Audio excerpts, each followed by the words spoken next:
কথার সাথে বলতো জামাত শিবির, কথার সাথে বলতো জামাত বিএনপি, একসাথেই তো আমরা। আমার হাতে তো এখনো রক্তের দাগ নিয়ে লেগে আছে। এই মতিঝিলে 19 দিন ছিলাম রিমান্ডের মধ্যে। কেন আমরা ছোট করার চেষ্টা করতেছি? আমার সংসদ নেতা, আমি ওনাকে হসপিটালও দেখেছি।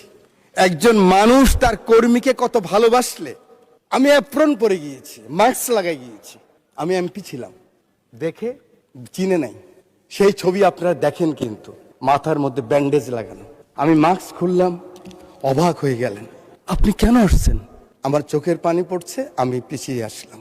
আমি বলতে চাই, এই চ্যালেঞ্জ আবার আসবে। ষড়যন্ত্র বন্ধ হয় নাই।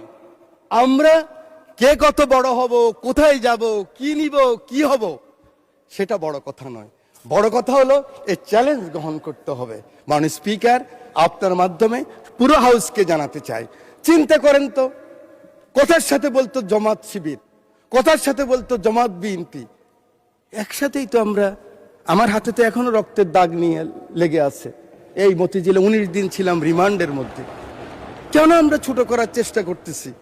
আমি বিশ্বাস করি আমার নেতা ছুটে গেলেন একটু আগে, আমার সেই ভাই এখন আছেন, আমার নেতা তারেক রহমান ছুটে গেলেন, ওখানে গেলেন, দেখলেন।